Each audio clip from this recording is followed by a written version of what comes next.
Hi guys, welcome to Tarot in the Dark. My name is Tori. Thank you so much for being here. Tonight we're going to continue on with our Healthy Love series with the topic of why haven't you met your future spouse yet? Okay, so why haven't you met them yet?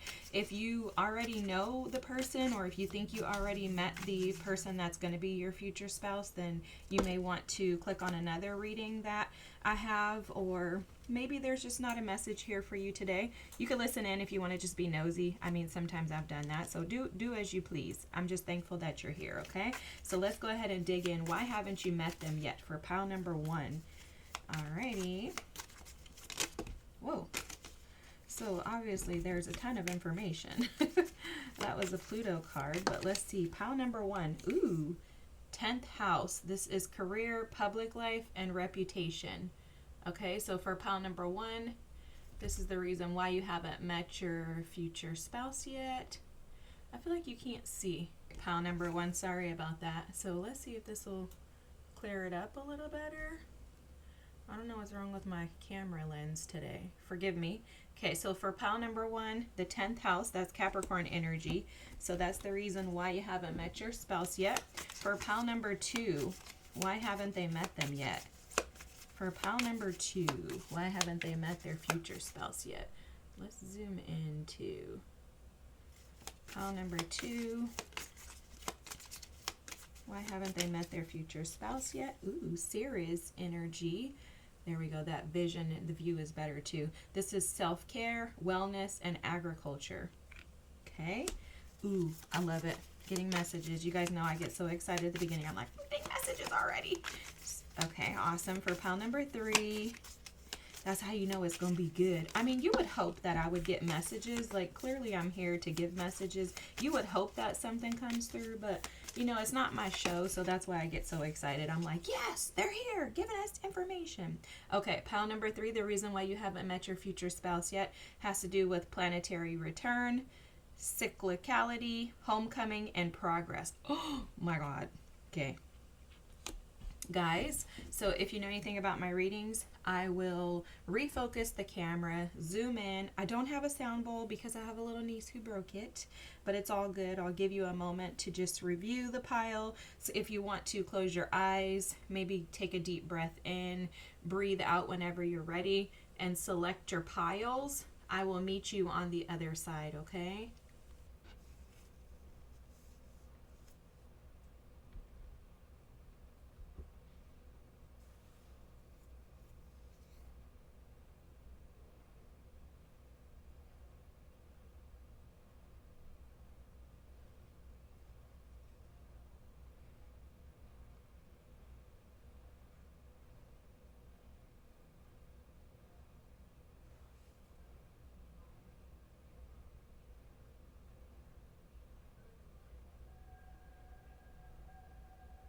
Pile number 1, if you chose the 10th house energy, this is why you haven't met your future spouse yet.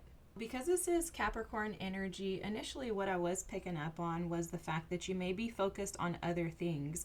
However, it doesn't feel like, so it could be a job, a career, but I keep picking up on being overwhelmed or engulfed in, okay? Maybe not necessarily like a negative overwhelm, but it may be that you're engulfed in your, and I was picking up on like public perspective, public view. So what this is giving me is that this may have something to do with you thinking that your future spouse needs to fit a certain mold, or having an expectation that they be a specific type of person. Maybe you grew up in a very specific culture, religious background, a very tight-knit system, and everyone around you dates people that are within that same system. Your future spouse may be someone that is not a part of your normal, you know, I'm using that in quotes, but a part of your normal like community, okay? So a part of what they're showing me is that because of the way that you embrace, or the level of concern that you have around being accepted and embraced by those within your community, that could potentially cause you to immediately push away your future spouse. Almost like you may not want to embrace them because you'll see them and you're like, you don't look like me.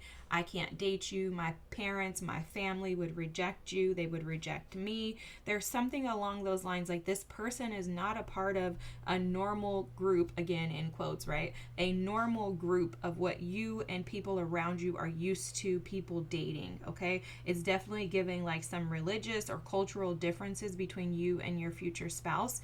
And Spirit is basically saying that there's preparation that has to take place within you. So something has to be released within you. There are attachments to maybe expectations of others. There are probably some inner child wounds, some parental wounds. There's something that's still attached to you. No, you're not in the wrong space, okay? So they want to make that very clear. You are not at the wrong place at the wrong time doing the wrong thing. There's absolutely nothing wrong with you. It's just a matter of you and it not being aligned as of right now, okay? And that's why you haven't met them. And I know that's not what you want to hear, but it's the truth. The truth of the matter is that in life, things are literally about divine timing. And although time for us as humans is not the same as timing for Spirit, the timing that Spirit has aligned these things is what we have to kind of just embrace and accept. And so they're wanting me to further emphasize that you're not doing anything wrong. It's just that there are more lessons that are to be gained, experiences to be gained. So you may be younger in age, or you may have gone through some experiences and be older in age, and you may have a perspective or a mindset that keeps you attached to something. There's something that you're attached to that is preventing your future spouse from being able to meet you in this moment.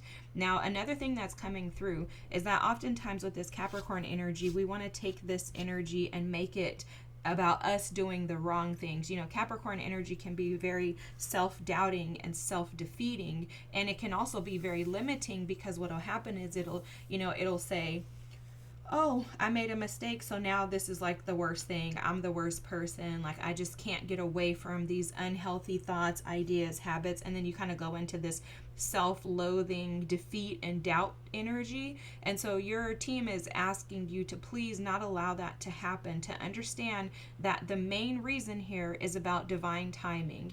And along the way, there are things and experiences that you will learn.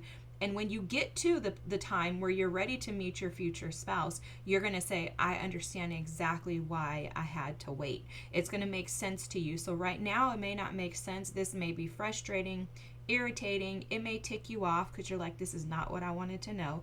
But there is something within you, some sort of attachment that Spirit wants to release from you before your future spouse comes in. And it's because if your future spouse comes in and these things, these energies, these attachments are not moved out of the way, you won't have any room to receive the future spouse. Okay, so this is absolutely for your good. Let's see if we can get some information in regards to like what type of attachment or what the main thing is here.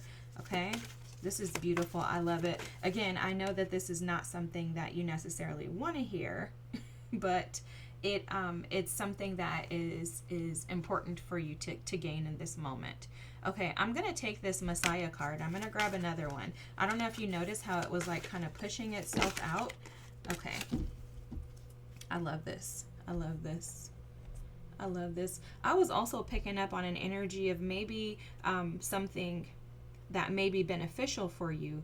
Just a piece of advice that they were showing me earlier when I was meditating on your energy before starting the reading was that it may be beneficial to you to write down the things that you like, your non-negotiables, but also writing down what you desire in a spouse. Okay, so this is how they're saying it. They're saying you can write down the things that are non-negotiables, but they don't want you to attach yourself to them. Writing them down for you would be a way to wake you up to what possible unhealthy attachments you have to expectations or setting expectations as to how somebody needs to show up for your life. Okay, that's the first part of that. The other part is writing down what you desire to feel in a relationship, okay? Because that's going to bring you to the perspective of, okay, I can see where I'm expecting things. And what if this person can't show up in this way, but they can make me feel this way, right? What if their way of showing up for me based on my expectations is appropriate because it feeds the need for me to feel a specific way. However, I'm allowing them to be themselves by not setting the expectation of how they have to actually do it. Wow, this is powerful as heck, guys. I hope you're catching what they're throwing, because this is ridiculously powerful. Like, I freaking love stuff like this. You know, I want to do love readings. I'm just going to go off on a little tangent for a second. I want to do love readings because I feel like the only way that we can actively grow and participate in, you know, ascending and growing, maturing, and returning back to home. I feel like one of the main ways is in relationships, and in particular love relationships. Romantic partnerships assist and support us in that, because if you have someone showing you, mirroring you're not going to have a choice but to look at yourself. Now, you can deny doing anything with it, right? You can see yourself for who you are and be like, oh my God, I didn't realize that I was like this. But, you know, he's showing me and it's very clear. She's pointing out all of my flaws. If you don't get to feel those triggers, then you're never going to be able to learn how to effectively find some type of solution to the way that you deal with them, right? Like, you're never going to be able to, in my opinion, you're never going to be able to completely resolve just everything that has happened, all of the traumatic experiences. It's not about that. It's about finding a solution based on those triggers. Okay, so for example, if my fiance says something to me that makes me feel abandoned, okay, I'm not going to find a solution to that abandonment wound in him triggering me. But what I am going to do is find a solution to be able to deal with it. So what I'm going to do is take that away and say, okay, when he does this, this is how this makes me feel.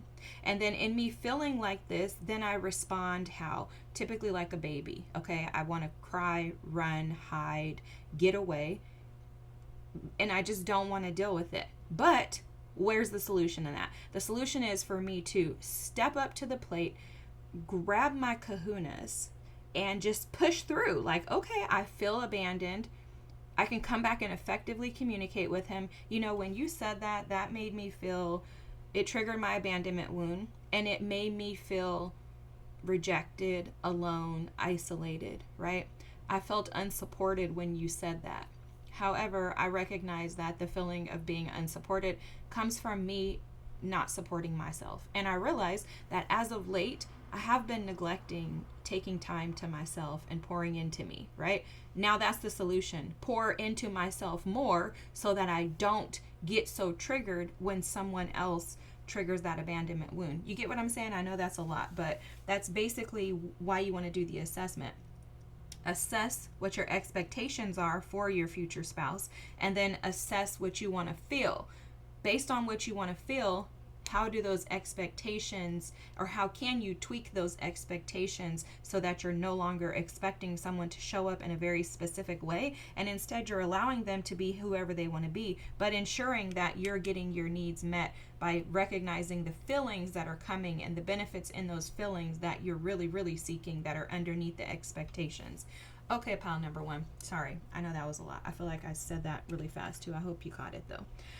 So let's go here first, since it's the card that I picked up. The student. So the light attributes are humility and devotion to knowledge, and openness to lifelong learning. And the shadow attributes is arrogance in the pursuit of destructive knowledge, unwillingness to translate knowledge into action. Okay, this is absolutely, that's crazy, because I was totally picking up on that with this 10th house energy when they were showing that, you know, you may be so engulfed in the way that you've been doing things, which when you're very career driven, career focused, when you have this Capricorn 10th house energy, which is all about getting stuff done, making it happen, completely committed to your success. Okay, Capricorn is some powerful energy. Okay, I love Capricorn energy. I have a ton of Capricorn in my chart, guys. So anyways, I love Capricorn energy because I feel like oftentimes Capricorns, because the devil is the Capricorn card in tarot, is often looked down upon and frowned upon as if it's something so negative, not understanding that the passion and the drive that comes with that devil energy is what allows you to get stuff done. It's what pushes you to make stuff happen. So it's like you need this Capricorn energy in your life. If you don't have it, you need it. You should desire it because it's drive, it's passion, it's the ability to, again, push through and make stuff happen. It's the energy of not quitting. It's the energy of overcoming and conquering, even though you feel like you're constantly going up against a hill. It's the energy of pushing through. No matter what comes your way, you're going to rise. Even if you feel like you fell down, you're going to pick yourself back up and you're going to keep pushing. That's the Capricorn energy that you have. However, what happens is when you are so dedicated and committed and strong and powerful and able to overcome and conquer, it's very hard to let someone in your space and tell you that you're probably not doing this the best way, that there's probably another way to handle this, and it just doesn't feel good because Capricorn energy is also the ego, and the ego is present to protect us. So for you, one reason why you haven't met your future spouse, and along the lines of the attachments, is releasing the expectations that you place on yourself, pile number one, because I can feel your energy. It's very familiar to me, and it's the energy of someone who feels disappointed when they don't get it right. But there's beauty in, and I've had to learn this lesson the very hard way, okay? There's beauty in recognizing that the things that you think are failures are actually successes, because you gain so much so many lessons and so much momentum from those experiences. I was just telling my son this earlier this morning, that everything in your life that you look at as far as your personality type as a negative attribute is actually a blessing.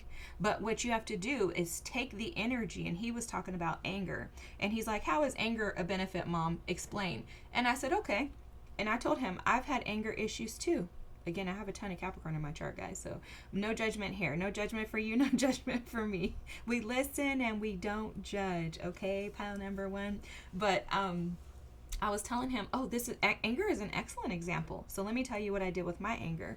See, I've been angry because I've experienced so much conflict, disruption, and chaos. I've always felt like I was good to people, but people were just so evil to me. And I'm a Pisces, so I have a very hard...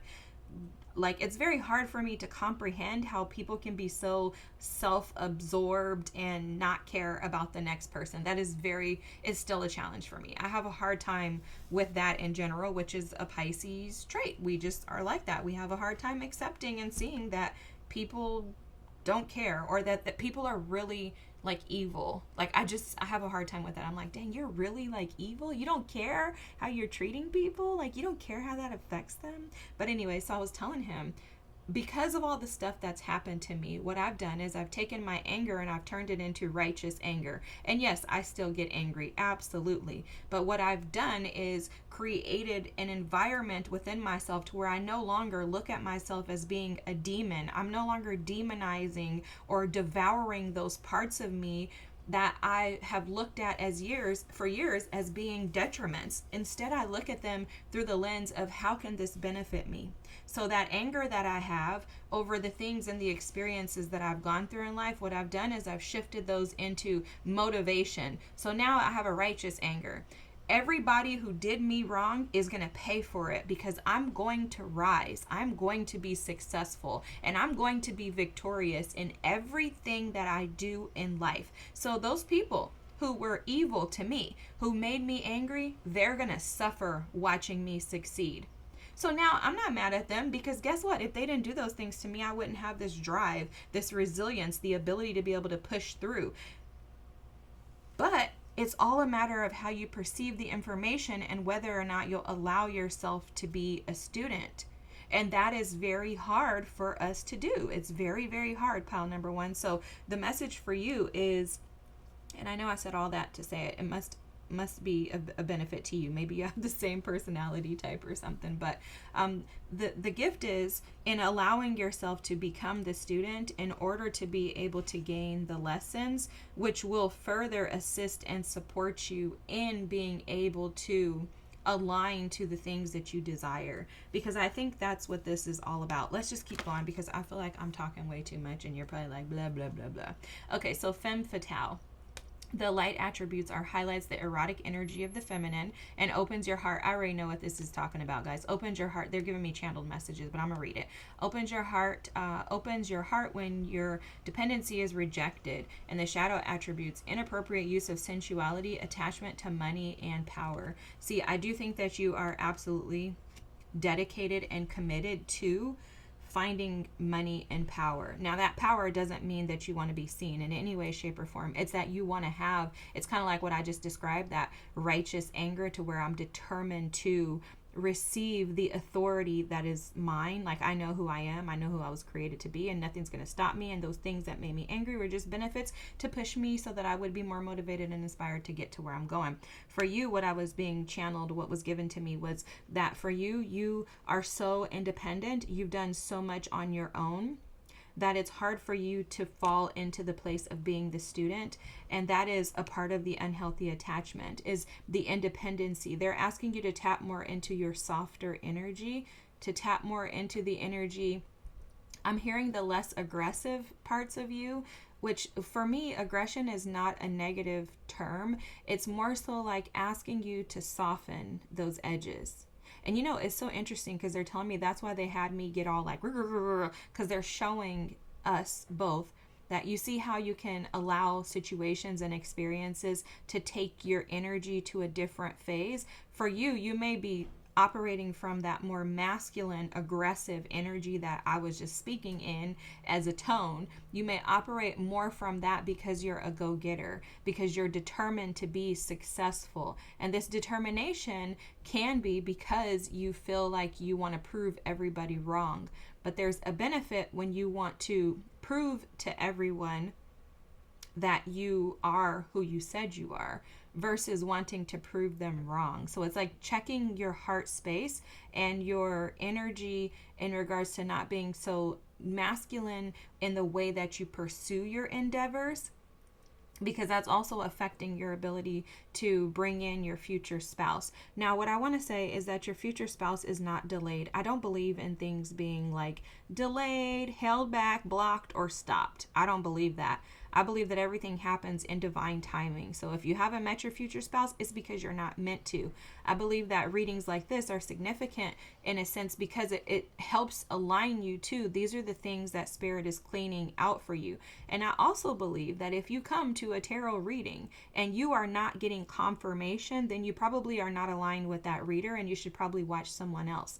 Because I don't believe that as a tarot reader, I should ever tell you something that you're just completely unaware of. See, if you're here, that means that our spirits and our teams are aligned. That means that we are soul families. We are as part of each other's soul tribes. So that means that the messages that are coming through to me have already been dropped in your spirit somewhere, but you just haven't been able to pick up on them. It could be due to what I'm seeing in your reading, maybe a little bit of blockage in not necessarily being open to learn through all experiences. And let me tell you, with this Capricorn energy, I know, like I keep telling you, I know all too well this energy. It's not that you don't want to listen. It's not that you don't want to receive. It's that you don't know where to start because you've been so engulfed in one way of doing life. And so your team is inviting you in this reading to open up, and they're using your future spouse as almost like a gateway. You see that?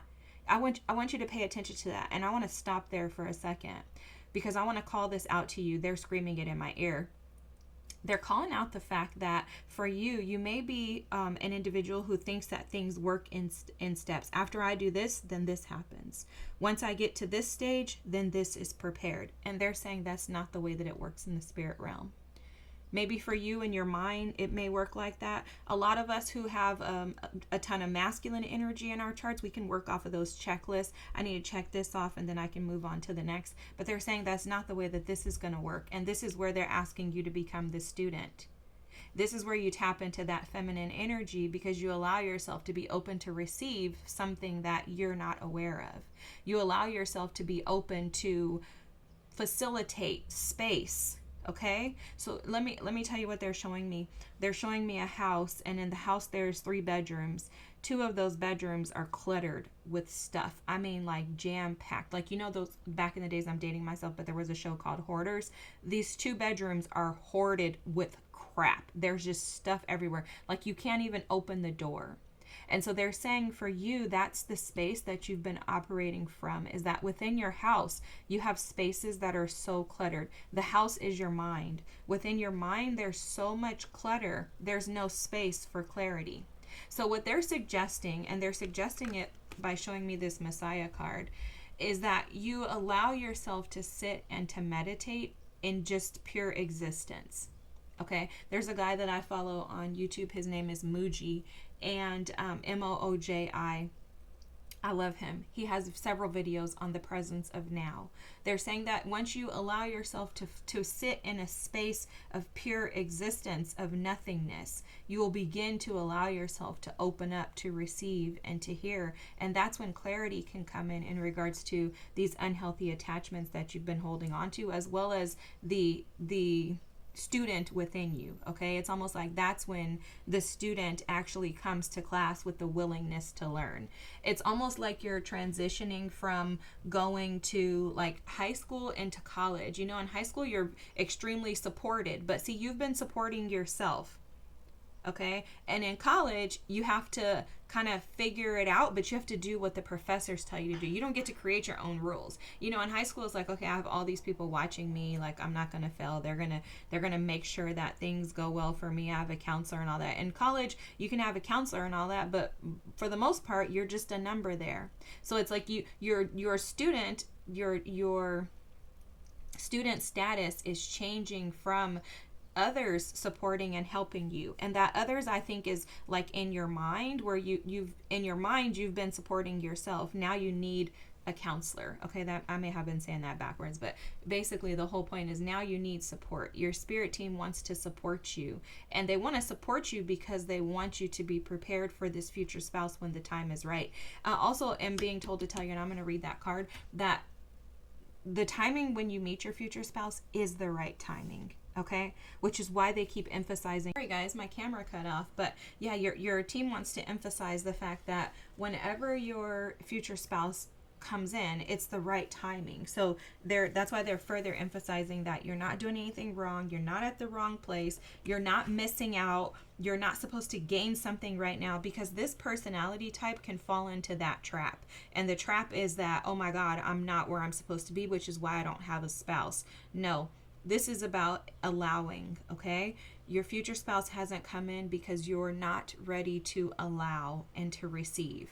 And so this just calls for you to just go inward, spend time with yourself, be comfortable and okay with your independence. Pay less attention to how you show up based on what you can do, and instead become, okay? This is very, very, very powerful.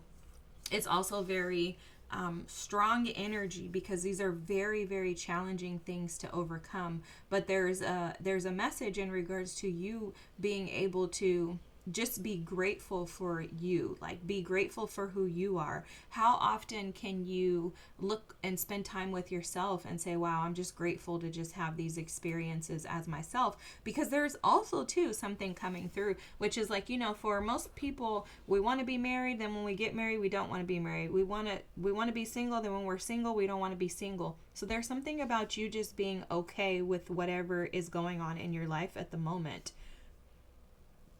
But making space is huge for you, because I really do feel like there's no room in your house. There may not be any room in your heart either, is what I'm hearing, for someone to come in. So as you progress and you spend more time with yourself, you're going to recognize the areas in your life that maybe have been holding you back from being open to receive. And the main thing is your ability to be the student and to be willing and open to learn from your experiences and to embrace. It's almost like embracing your experiences as gifts and lessons rather than as like negative events. Okay, so I'm like, that's the best way I can describe it. The Messiah energy here. Light attributes are serving humanity with humility, and the shadow is exaggerated belief that you are the only means through which a cause can succeed. Guys, I'm going to just tell you what I have to. This is about control. Okay, and we already were talking about that because that comes with the expectations.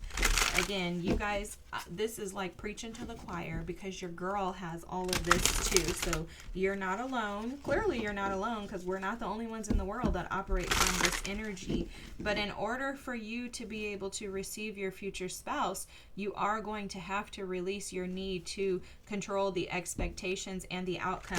I'm also picking up on something in regards to wanting to control how this happens. Like maybe you have these expectations of, oh my gosh, when I get married, when I meet this person, I want them to do this. They have to have this much money. They have to have a career like this. They have to match my energy. You know, like things like that I hear people talk about. They're bringing those things to my attention. So maybe you have these expectations. Wow. The 5 of freaking Pentacles. I mean, are you not surprised that this came out? Because I ain't surprised at all. This is the energy. Let's just stop here and speak to this. Look, 3 of Swords at the bottom of the deck. We were talking about this. This is pain from past experiences that are affecting your ability to release the negative ideas, thoughts, perspectives, which is why I think you may be, because this is kind of coming through in like the expectation thing, is that you may be overcompensating in your expectations. Like, oh, I refuse to date somebody who's going to be this, and that. And that's based on the fact that you've been disappointed when you didn't set so many expectations in the past. So it's almost like there's an ask for you to release release the experiences where you were left out in the cold, or where you felt detached from others. Okay, because that's coming through in this. And that's interesting. I want to just sit with that for a second because I'm not sure exactly where they want to take us. But there's something about detaching from the experiences of others. They're saying that you know. So I don't know. I'll just leave it at that then. You know. It's like the experiences of others, though they were heartbreaking, traumatic, very sad experiences, they were stepping stones for you. Stepping stones for you to be able to enter into new doors and have new experiences where you recognize right away, this leaves me feeling, alone. I'm with this person, but I don't feel like there's actually a body here, like there's a body, but there's not a brain or a heart or a soul. Like there's no physical, spiritual, emotional attachment. It's like you're disconnected from that person. So those experiences were stepping stones because now you have the lessons of those experiences so that you don't walk into them in the future. But they're asking you to detach from those negative experiences. Oh my gosh, are you serious? The freaking Death card. Wow. The Page of Swords is at the bottom of the deck. I love this. I have to call these things out. So the Death card here is showing that there has to be a transformation in your inner self. Like within you, there has to be a transformation. It's like the things that were meant to, you know what they're saying is that quote that says, they thought they okay, it's okay. I'm like, how you say it? They buried me, but forgot that I was a seed. That's what it is. Thank you, Spirit. Because I'm like, huh? How do you say that?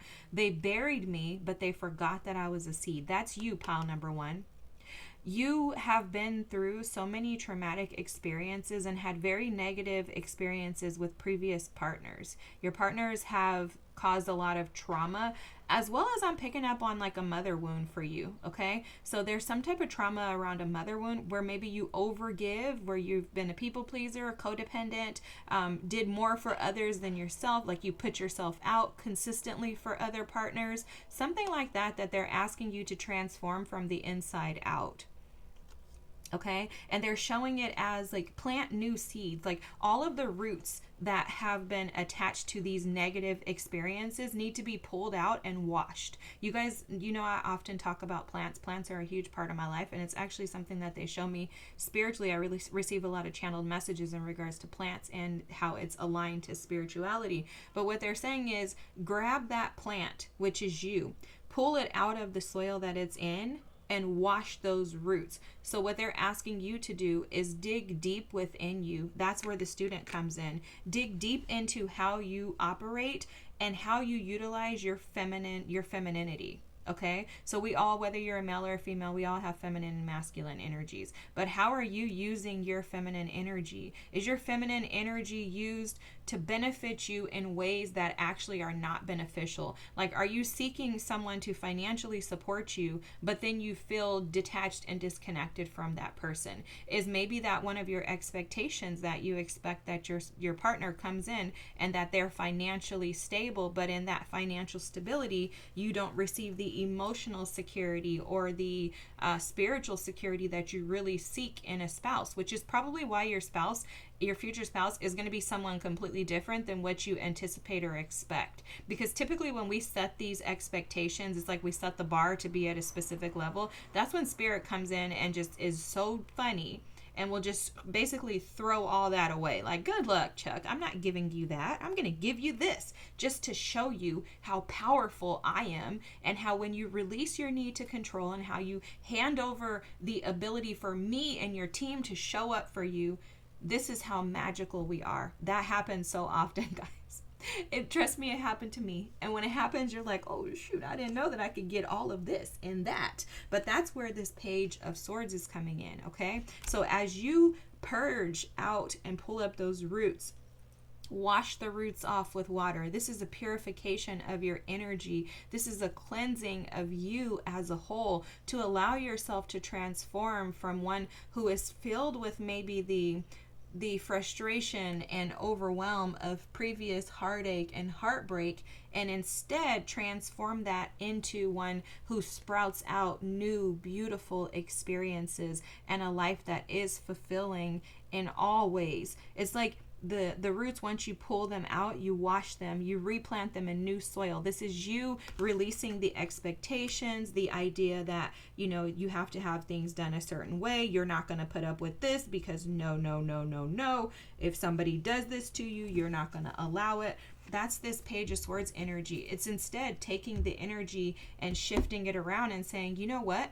Let me be curious about those feelings, okay? If I just look at the feelings that I want with my future spouse, how could that show up differently than what I'm expecting or than what I'm hoping for or anticipating for, okay? So your team is just inviting you. They're asking you to become curious about releasing the expectations and opening yourself up to new experiences. And these are the things that are going to bring your future spouse's energy in closer. See, life is, again, we were talking about this earlier, but it's all about alignment. And if you want something, and I was telling my son this morning too, so that's so interesting, but I was telling my son this: if you want something, you need to align to that. If you don't want something, don't operate under that energy, because what you're going to do is you're going to bring that in. You ever notice if you wake up in the morning and you're like, okay, oh my God, I woke up, I have a headache, this is going to be the worst day ever. How's that day going to turn out? Worst day ever, right? But if you wake up and you say, you know what, no matter what happens today, I'm not going to allow myself to feed into the energy of abandonment. I'm not going to allow myself to be triggered and offended by things that other people are doing. I'm not going to allow myself to be disappointed because my future spouse isn't here. I'm not going to engulf myself and escape in work and doing, because for someone here, this is not an actual job. This is just your mind constantly churning. You're just doing. Like maybe you just can't sit still. Maybe you just can't find time to just do nothing. Like you're just constantly doing, never allowing yourself rest. That also is how you keep your rooms cluttered. Okay? That's how we hoard. We hoard this energy of past experiences, pain, suffering, and we just keep ourselves stuck in that same energy, but that doesn't align us to what we desire. So I hope that this all made sense for you. This is powerful. Once you drop your guards and put your swords down, I think you're going to allow yourself to begin to open up and to receive the beauty of others. I think, too, they're bringing something else to my attention. I'm going to end with this. When we've experienced so much hurt and pain as you have, it's very clear, first of all. I can feel it in your energy. What we typically do is we tend to see the world through that lens, and we stop believing that there's good in the world and good in other people. The Page of Swords is inviting you to allow your mind to be open to the fact that maybe that's not the truth. Maybe there are good people. Maybe there's something that you just haven't experienced yet, right? Maybe there's a great person who is not like you. Maybe everyone doesn't need to be from your same religious background, belief systems, or, even the way that they look. Maybe a person from a different culture could teach you something that could be transformative and change your perspective and shift you out of this self-doubt and abandoned, neglectful, regretful energy of the Five of Pentacles. But it's all a matter of the way that you perceive things, and it's going to start with the way that you perceive yourself, which is why they're asking you to dig deep and to begin to uproot those things that have been keeping you stuck in this negative energy, and instead shift yourself into the belief system that things are working for you, and plant new seeds so that you can grow new roots that are healthy, strong, powerful, capable. The 10th house energy, the Capricorn energy, is all about getting stuff done, making it happen, okay? So instead of thinking about how you show up for the rest of the world when it comes to you and your potential future spouse, think about how you want to show up for you, what's most authentic and true to yourself, and align yourself to that. And with that, you're going to recognize that you'll begin to pull in your future spouse even quicker than you would anticipate or think. Okay? Although I don't believe that we have the ability to stop things that are divinely timed, I do believe that Spirit allows us to accelerate those things when we shift our perspective and our energy to align with them in a more positive, uplifting, and beneficial way. Because regardless as to whether your future spouse came in tomorrow or a year from now, as long as you're putting the energy into yourself, you're pouring into yourself, you're loving on yourself, your life's going to benefit no matter what. Okay, so pile number 1, this was your reading. I hope that this resonated with you. Thanks so much for listening to all my little chitter chatter over here. If this resonated, feel free to drop a comment. Don't forget to like and subscribe. This is just part 2 of our healthy love series. I'm going to continue on. I don't know exactly how many videos, maybe 5 or 6 in total, but just stick with us. And by the end of this, you're going to recognize that you are going to be more aligned to your dreams than ever before. I really believe that. Those are my intentions. I hope and pray that you have the most fantastic day. Thank you so much for being here. I'll see you next time. Bye. Pile number 2. If you chose this Ceres energy, this is why you haven't met your future spouse yet. So guys, immediately I was picking up on, you see this as self-care, wellness, and agriculture. I was picking up on this being like an Empress energy, and your team really pushing to get you to that status before you meet your Emperor. And the reason why is because your future spouse is going to have established within them very strict boundaries in regards to the love that they have for themselves, the way that they care for themselves, the way that they nurture themselves. And if you don't have that same energy, you're going to find yourself being engulfed in taking care and providing for them. It's going to be a turnoff for them. That's the first thing. They're not going to like that. Your future spouse is going to be like, no, you need to focus on you.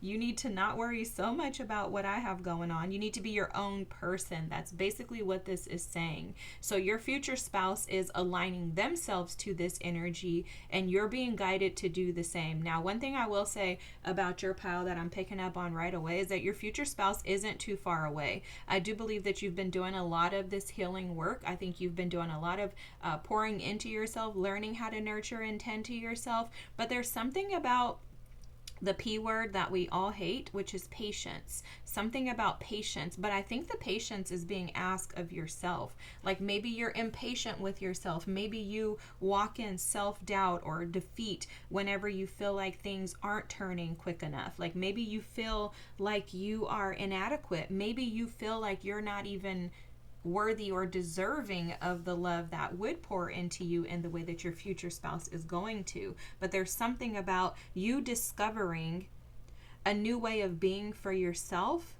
And once you are able to get to that stage, then you're going to realize that your future spouse is a lot closer. Because I was seeing this too as like an anchor, like locking in, like having the correct key.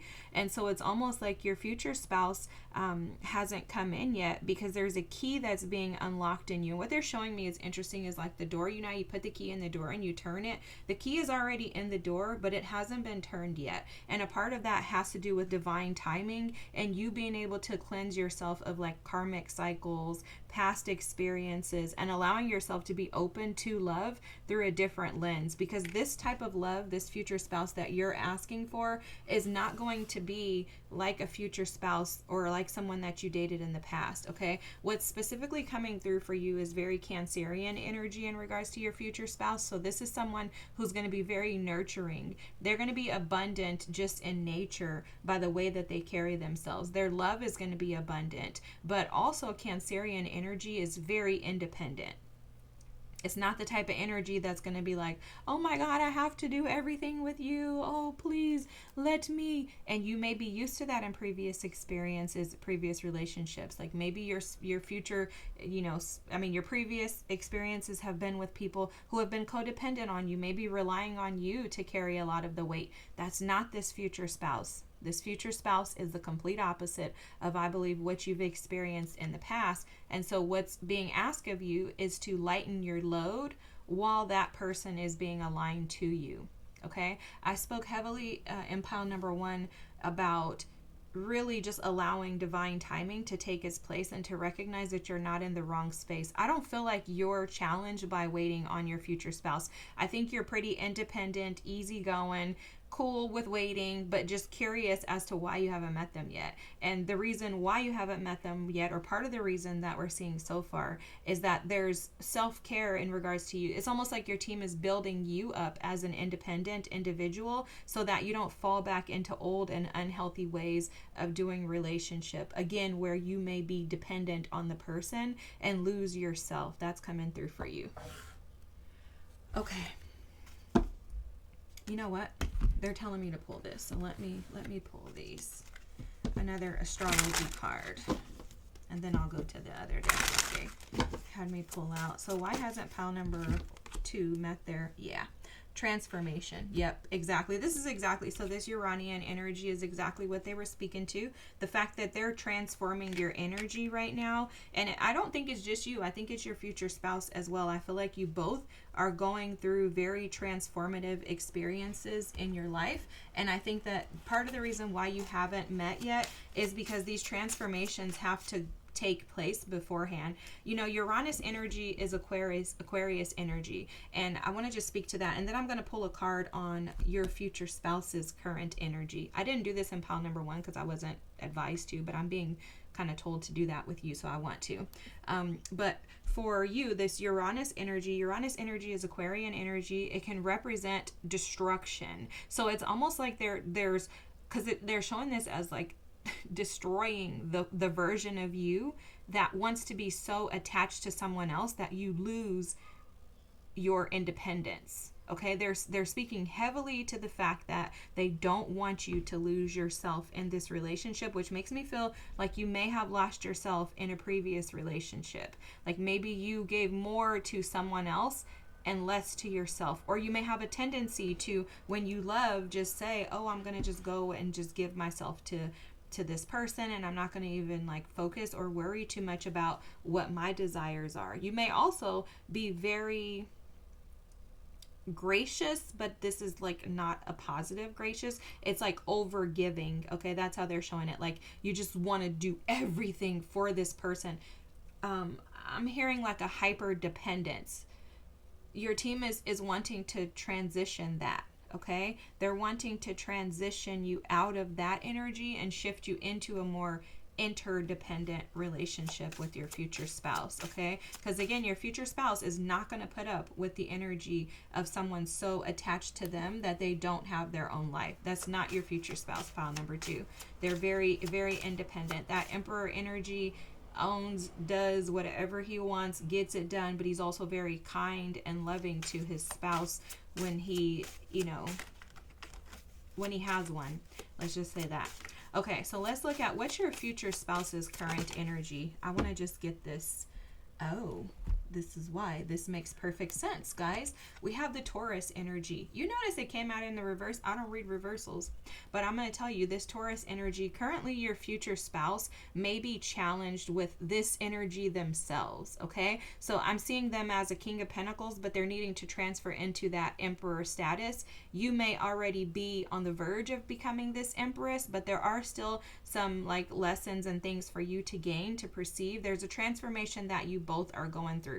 They're telling me that very loudly. Your future spouse right now in the current moment is probably struggling with their ability to see themselves as being worthy, okay? I'm seeing this individual as someone who is very focused on their successes and victory, but when they don't feel like they are as successful as they should be, they're very challenged. And I think right now they're challenged by the fact that they don't have what it is that they desire. I'm also seeing that your future spouse could be someone that says, I have to continue to work because I have to be able to take care of my spouse. Now, let me just say this.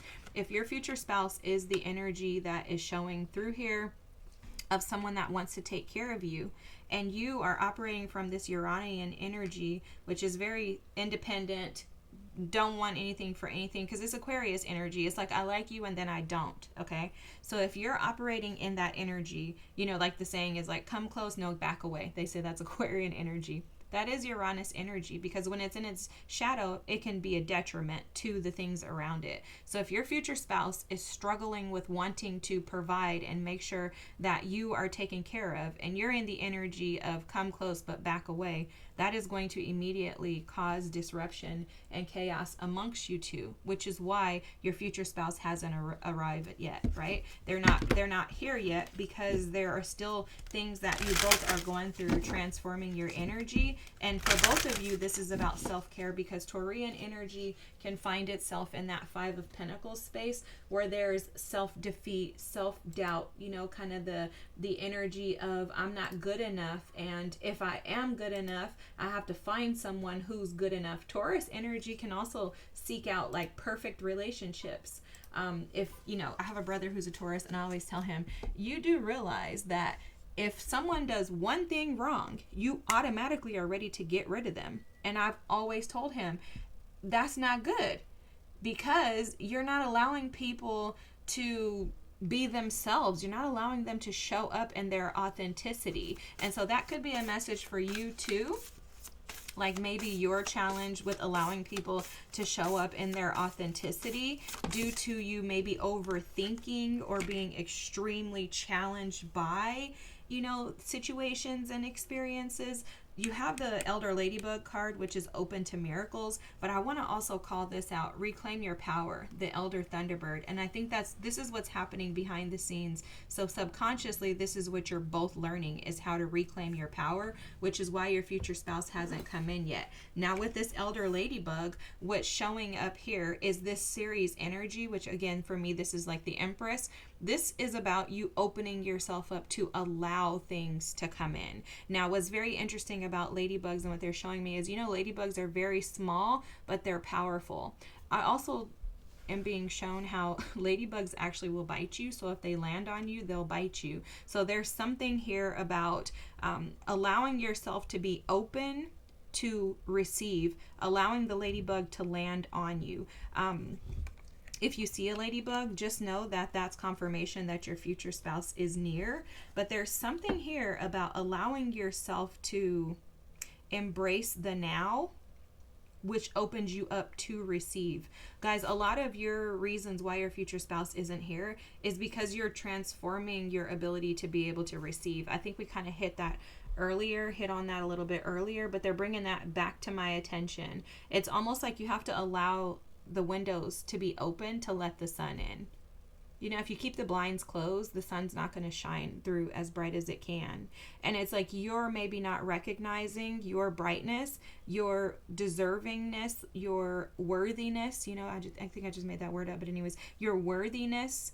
And with that, this is the energy that's trying to be transformed to get you out of the energy of lack and instead into the energy of receptivity. And so by doing that, you're going to open yourself up to miracles and allow yourself to be able to receive. Oh. Okay, so I just kind of sat and let them just tell me about the ladybugs biting. So they're saying, you know, you have to be willing to be hurt by love again in order for love to be able to find you. Dang, that's deep, y'all.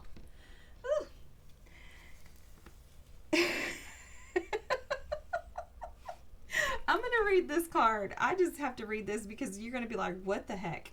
The shadow attributes of this slave card is giving your willpower to an external authority out of fear of making your own choices. Guys, this is exactly what we're picking up on, is that there's a fear in allowing yourself to be seen and to be receptive to love, which is why your future spouse can't come in, because that's what they're saying. If you're in this Uranian energy of Aquarius where you're pushing away, you're saying come closer, but then you push them away, you're gonna mess this person up. And if this is a good person, you're gonna mess up your opportunity to be able to have this spouse around, because this slave energy is about you not owning your own power, which is why that reclaim your power was there too. Yes, makes sense. You not owning your own power, but giving it away to others. The Empress owns her power. This is the transformation that you're going through. Your team is bringing you into this Empress energy so that you can own your own life. So what this is saying is that in previous relationships, you may have handed your own abilities, thoughts, and ideas over to the other party just to free you from having to be responsible. That's coming through in that Uranian energy as well. Because look, the slave light attributes are surrendering your power of choice to the divine with complete trust. Oh my gosh.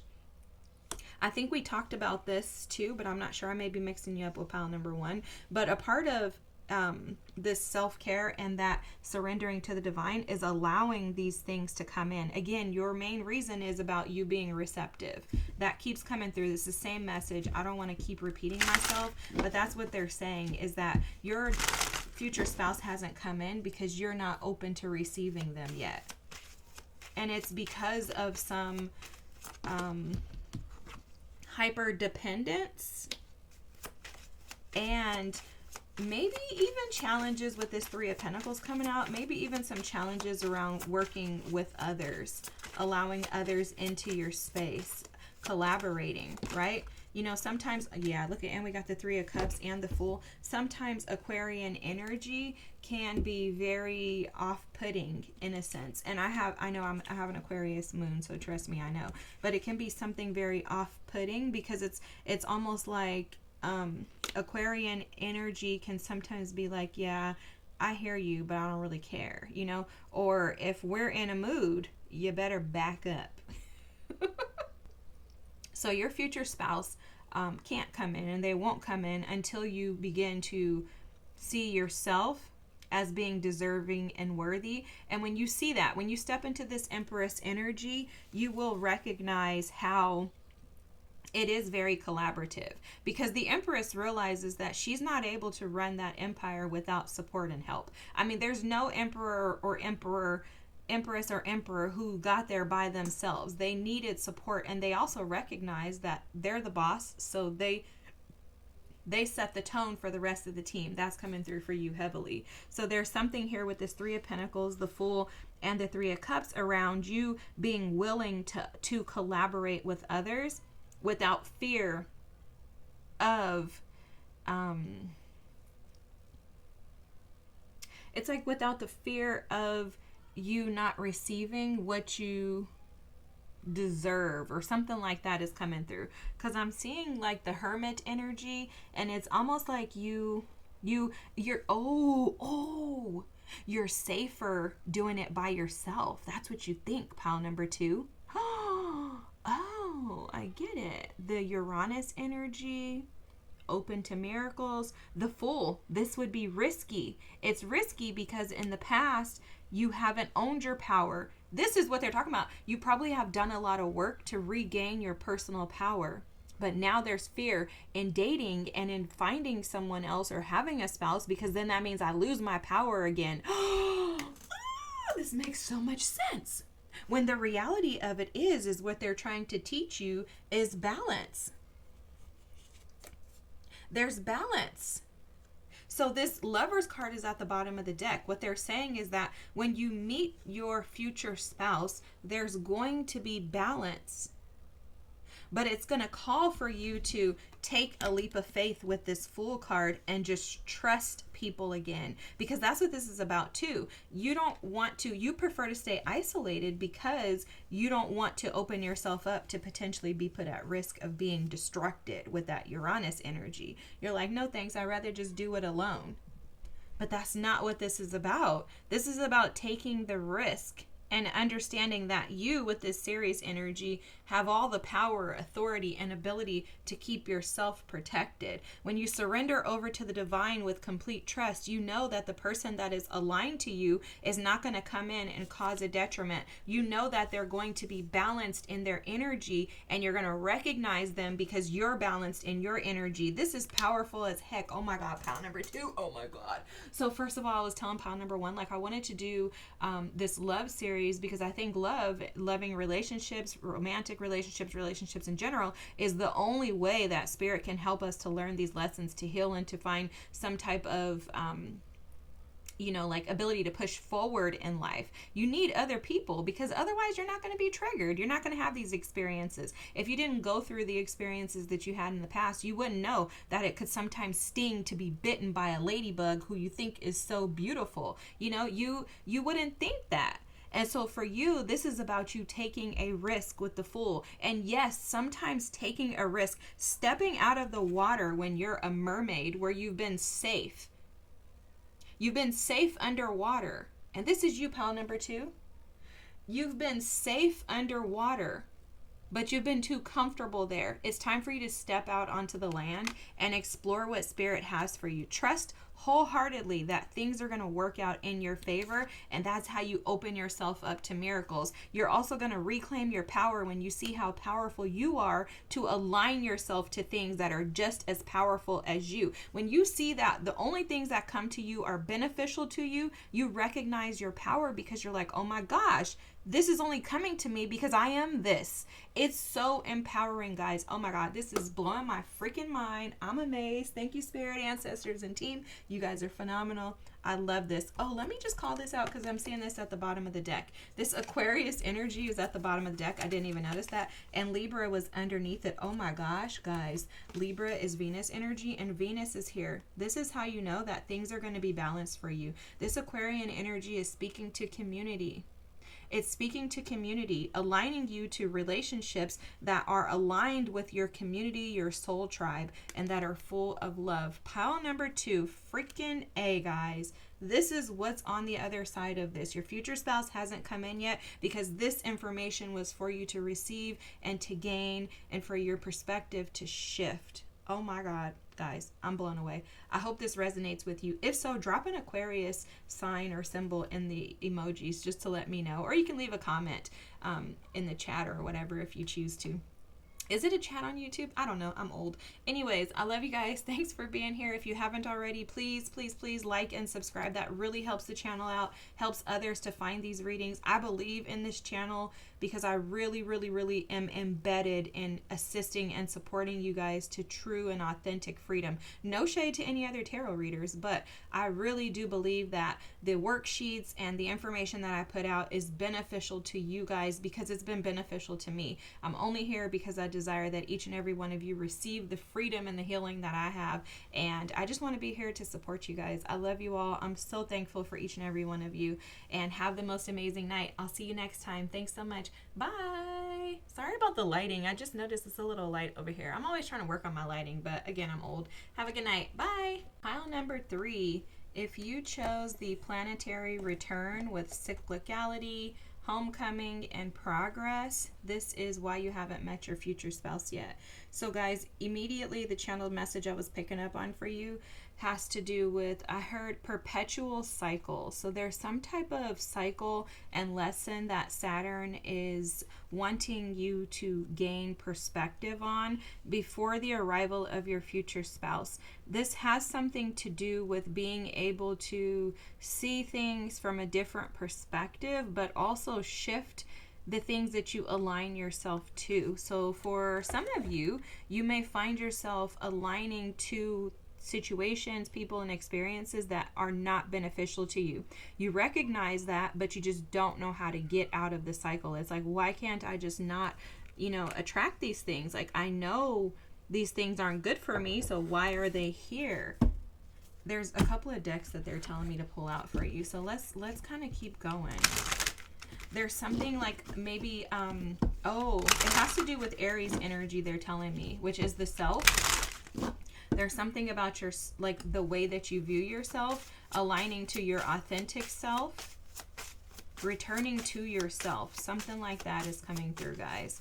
Let me just grab a couple of these. It's very interesting because for you, they had me pull out the inner child wound deck, okay? You have rebirth here at the bottom of the deck. And I think this says the pay. Yeah, it does. I've never even seen this card in this deck. Okay, so there's something here.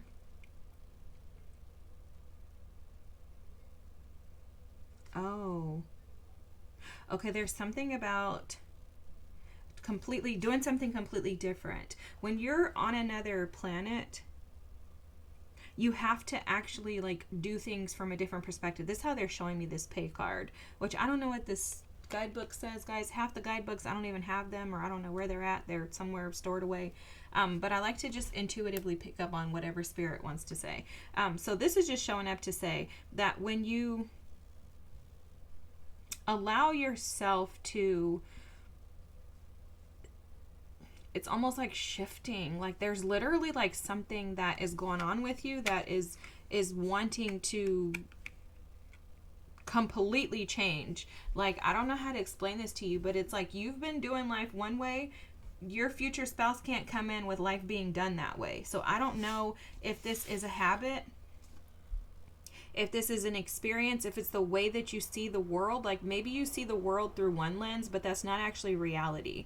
Oh, I'm also picking up on black and white thinking. Like maybe you think that things are to be done this way, but that's not actually reality either. Like maybe the other way of doing things is beneficial for you. There's an emotion that they're telling me about that's affecting this. Okay. Let's just follow along. What is this about? They're like, grab this deck. There's an emotion that's affecting this. Oh, shucks. Look, bottom of the deck, confidence. Confidence. But that has to do with glasses. That confidence card, they were calling out the glasses. And then you have death, which is that rebirth transformation card that we saw. And then there's a mystery. There's some subconscious energy within you. They're showing this mystery as the moon. There's subconscious energy within you that is almost like holding you back from moving forwards. They're saying that you will know what this is about. It's a lesson that Saturn has been trying to teach you, but it's like you can't escape it, okay? Like it's like you're just having a really hard time moving beyond it. This card, they're showing it as like the Eight of Wands energy, like needing to move beyond something. Oh my gosh. Okay. Oh my gosh, guys. Limiting belief here. And then we have, integration and surrender. So, okay, this is beginning to make a lot of sense to me. I hope it makes sense to you guys. But for you, your future spouse hasn't arrived yet because you haven't finished transforming, okay? There are deeply embedded subconscious wounds that trigger you when it comes to loving relationships and partnerships, they are bringing up the fact that for someone you may not have actually seen a healthy relationship, romantic relationship in your family, and that's something that has kind of tainted your view on relationships as a whole.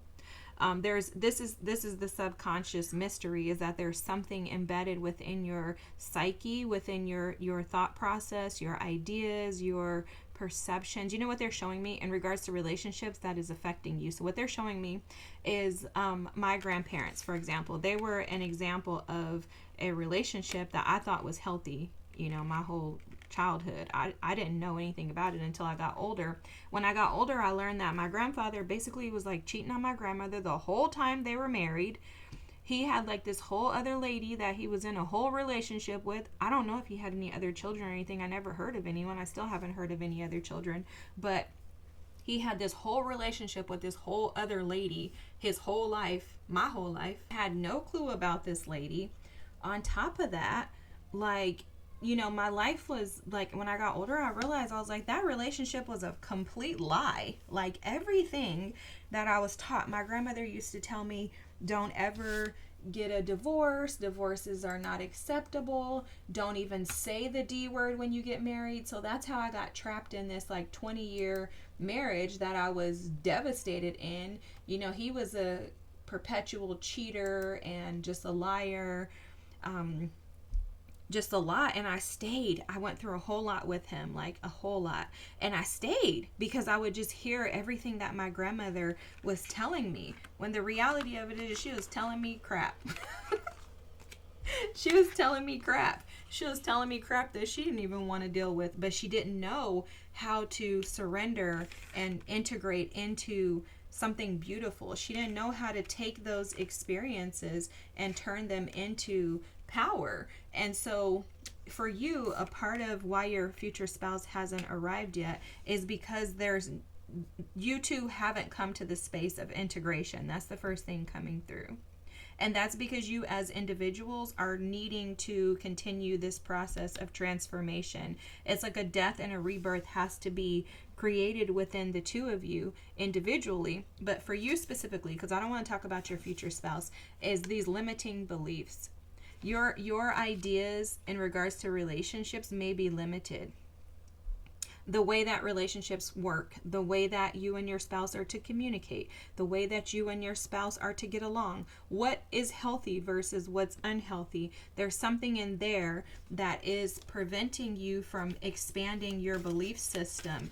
And it has something to do with not necessarily choosing to get on this leaf to surrender.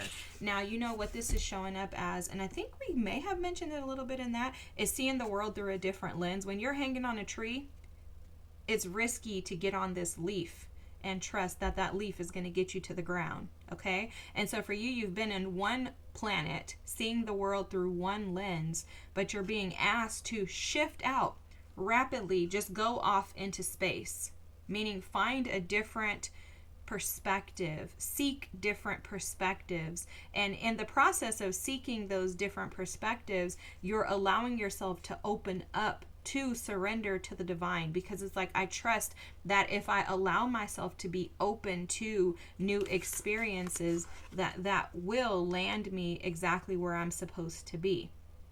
That is a part of integration, is taking all of the lessons in life, all of the experiences in life, and allowing them to create a beautiful mosaic out of those experiences and out of you. But it's only done through surrender. Your energy feels very heavy and stubborn, if I can be honest with you. It feels very much like you've been through a lot, but you don't necessarily feel like you have the tools to shift it. And it has a lot to do with your mental space. It has a lot to do with your belief systems. And if I can be honest with you, this has a lot to do with your upbringing and the things that you perceived as a child. I don't want to say that you were taught. These are things that you perceived as a child. Limitations. Life is not about that. Life is about working. Life is about, being able to provide for your family. It's not about enjoyment. It's not about fulfillment. You know, the things that we worry about on Earth are not the same things that they worry about on Saturn or on Pluto. You know, if there's beings there, they're not worried about going to Amazon like we are. And so that there's something in that, like your perspective may be limited due to the lens that you see the world. They keep showing me that. They keep showing me the glasses. Where did I see the glasses? Oh, right here in this confidence card. The glasses here. They keep showing me this is almost like you could be smiling, but have like a lens of like shade or something over your eyes. Oh, they're saying a maybe you have a if I could get my words out, you have maybe a lens of grief or shame that you carry. That could be this limiting belief could have something to do with shame or grief, especially considering that the mysteries here, this is, like I said, the moon energy for me with the death card. So this could be transforming your limitations around things being this way or that way, right? That mystery is too, it's black and white. It's either going to be this or that. Those are limitations. And it's almost like there's a net that's over your eyes that's preventing you from being able to see. But the pay wants you to shift into a different planet, which is just a shift in your identity, your perspective, the way that you see things. That also is that shapeshifter energy.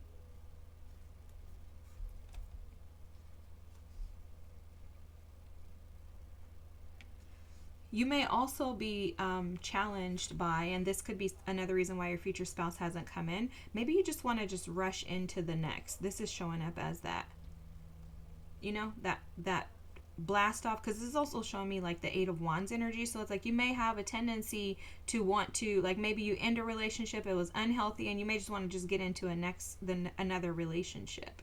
And that could be a cycle too. Thank you, Spirit. That could be a cycle too, a perpetual, that's why they said a perpetual cycle of just wanting to just move on without actually sitting and learning the lessons of Saturn. Now it's making sense. But see, this is a mystery to you because it's all trapped in your subconscious. And in order for you to be able to receive the messages that are in your subconscious, you have to surrender. And the only way to these limiting beliefs is to surrender to the idea that maybe you're seeing the world through the wrong lens. Wow, powerful. Guys, these readings have been blowing me away. I was telling group 1 and 2, I'm like, you know, I wanted to do like love readings because I think that love readings are significant in our relationships and our ability to be able to heal. To me, you can't heal properly or even find solutions if you don't have relationships with others.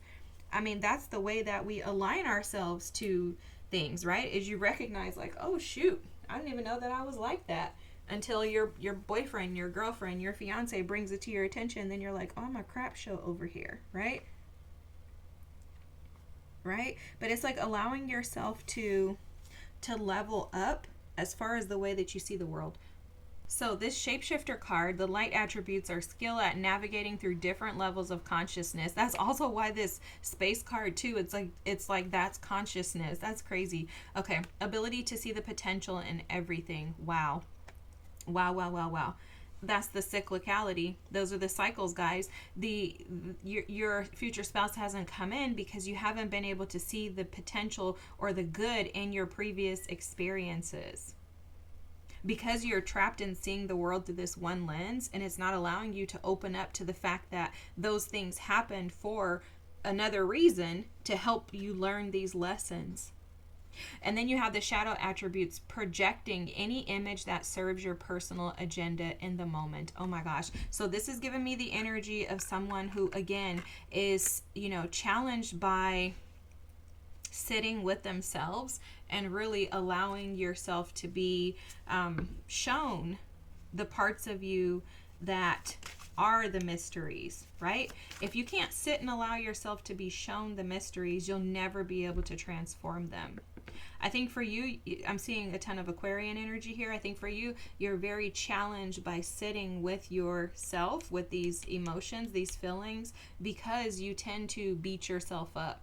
when you see them. You're like, oh my God, I just can't believe I was with that person. What an idiot. Like there's a lot of self defeat in those moments of sitting with yourself. And that's the shape shifting, is that your team is asking you to, if you want to bring in this future spouse, shift your perspective to be able to receive those experiences as gifts and opportunities to learn these cycles, so that you can then come out of them by returning to home, which is being confident in who you are, expelling those limiting beliefs, and opening yourself up to complete and full surrender that the divine hasn't allowed you to go through these experiences for the deficit of you, but for the benefit of you, to allow you to see the world through a different lens, expand, and to integrate into, again, that mosaic that they keep showing with that card. Man, these are so powerful. Oh, so powerful. There's like a balance that's going to be given to you when you allow yourself to see things through a different lens. I love how this shapeshifter energy is showing this too. It literally is a different lens. You see every level of consciousness, and it's almost like you're sitting in this depth here where it's dark and it's gloomy, and they're like, change the color. Change your glasses, switch your glasses. Look at how much beauty is available and accessible to you when you choose to see the world through a different lens. You know, stretch yourself a little higher, bend a little lower. That type of energy will shift you out of, and that all comes with surrender. It all comes with surrender. An acceptance of the fact that I've been doing things one way, but this isn't actually giving me what I desire out of life. So instead, let me try something new. Even though it seems awkward, even though I don't know if I'm going to like it, it's very scary. Let me allow myself to see things through a different lens, rather than through the lens of pain, burden, detachment. This is freaking powerful. You'll notice this King of Swords came up in the reverse, but I'm not going to take him. The Three of Wands is here. And then you have the Ace of Cups. Let's talk about the Ace of Cups first, because this Ace of Cups is what we've been talking about this whole time. Pouring into yourself, allowing yourself to embrace all versions of you. See, there's abundant versions of you, and then there's also versions of you that feel lack. And that's okay. That's a part of this Ace of Cups. This Ace of Cups is showing that, you know, when your future spouse comes in, they need your cup to be full. And if your cup's not full, you're never going to have a relationship to where you feel confident. It's going to be a relationship where you're constantly only after a specific agenda. It's never going to be balanced and aligned to what you truly desire, because everything starts with you. And so this is about you accepting and embracing. I just keep seeing like this higher and lower, like the shadow and the light attributes, which we all have them, pile number 3. So please don't beat yourselves up. We all have light and shadow, every single one of us. And so this is about embracing the abundant parts of you, so that you don't feel so so much at a deficit when you look at the shadow attributes of yourself. Because when Saturn comes in, Saturn comes to teach us lessons about ourselves. They were showing me the Aries energy with you, right? I think so. But that Aries energy is one of the major lessons of Saturn. In my opinion, when Saturn is in your sign, Saturn is going to slap you into seeing yourself through the lens of truth. It's no BSing. There's no playing. You're not going to sugarcoat it with Saturn. Saturn's going to come in. Saturn is the teacher, the disciplinarian. Saturn is Capricorn energy, 10th house energy. It's going to come in and say, who are you? No. Not who you want to be. Not who you're portraying yourself to be, but who are you? Who are you? And what is it that you really desire out of life? And then it's going to say next, all right, this is who you are. This is what you truly desire out of life. How are you going to get it? Because it's not going to just fall into your lap. So how are you going to get it? What work are you going to do to get yourself there? And pile number 3, this is why your future spouse hasn't come in yet. Because what's missing here is the action towards the work being done. I think you think a lot about it, because again, picking up on 10 of Aquarius energy, especially with this King of Swords, I think you do a lot of contemplating. I think that's why it came out in the reverse. You do a lot of contemplating and thinking, overthinking, but I think you're overly critical. I think you're beating yourself up over things that you shouldn't. I think you're beating yourself up over things that are actually beautiful about yourself. It's all a matter of perception, which is why that shapeshifter energy is so significant for you. Because what it's saying is you can choose to stay stuck in the shadow attributes and think that these things are just all bad. Or you can choose to come out of those cycles by shifting your mindset into seeing the higher level. See, the King of Swords sees a bigger picture. The King of Swords sees the higher perspective. The King of Swords is not going to sit and think about things that are happening on the ground with the ants, because he recognizes that he has power and dominion over them. And so it's like, for you, your team is asking you to align yourself to the higher self, and not allow your shadow self or your inner child wounds to take so much precedence that it doesn't allow you to confidently move forward and surrender to this integral or integration that your team is trying to get you into. And see, this Three of Wands here is further emphasizing this, because the Three of Wands is about sending out your prayers. But when the ships come in, you have to get in the boat. And that's what's being said to you with this Three of Wands. You've done a lot of praying. You've done a lot of hoping. You've done a lot of wishing that things are going to come in for you, including this future spouse. But now it's time for you to take action towards those things and get rid of and come out of these cycles of dealing with this subconscious energy that keeps you in a lower self. You know, it's like, don't allow your shadow self to overtake the light attributes of you. And that's what they were highlighting with the Ace of Cups, is all the abundant, prosperous energy that you carry, but yet you tend to overlook it because you get kind of trapped in your mind and not tapping into your wiser self, which is your higher self. They're showing me owls because they're also showing me the High Priestess. And so this is about trusting yourself. The High Priestess is an energy of trusting your intuition, trusting that you can get yourself to this state of surrender, having confidence that if you surrender, the limiting beliefs will dissipate, that the more you pour into your higher self, the smaller your shadow self will be. The more you encourage and inspire that inner child that they're safe, that they are okay, that you are protecting and comforting and with them, the less they will scream and holler in agony. Oh my gosh. Oh, these readings are blowing my mind, guys. I hope that this resonates with you. This is freaking powerful. I hope it resonates. I hope that you see the cycles that are keeping you trapped and how deeply Spirit and your ancestors are hoping to integrate you into something beautiful. There's also a message too coming through with this, is that this is going to be beautiful. Okay? Whether you believe it or not, you and your future spouse are going to integrate. However, it's going to be a little bit of a battle until you learn how to not resist and instead surrender and allow. You've been in the tree pile, number 3. Now it's time to grab a hold of one of those leaves and trust that you will fall to the ground safely. Oh my God, beautiful. If this resonated with you, please feel free to drop a comment, like, and subscribe. Oh my God, this is so beautiful. I just want to scream, because I just am so blown away at the beauty in all of these energies, and how, alignment happens when we allow ourselves to align with it, right? It's like Spirit has one part, but we have another part. And all 3 piles have touched on the energy of just falling into, surrendering into, allowing that person to show up.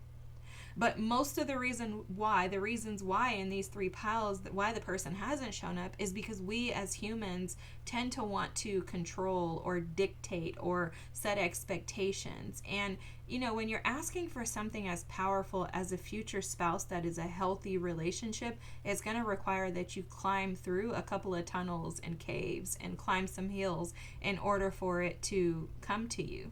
But if you're willing to stick with it, if you're willing to endure, if you're willing to die to the old versions of you that are no longer beneficial to you, because that's the thing, everything you do is not just aligning you to your future spouse, it's aligning you to your higher self. It's giving you the life that you've been praying for, seeking after. But you have to be willing to get into the boat. All right, pile number 3. Powerful. Have the most amazing night. Thank you so much for being here. I love you all, and I'll see you next time. Bye.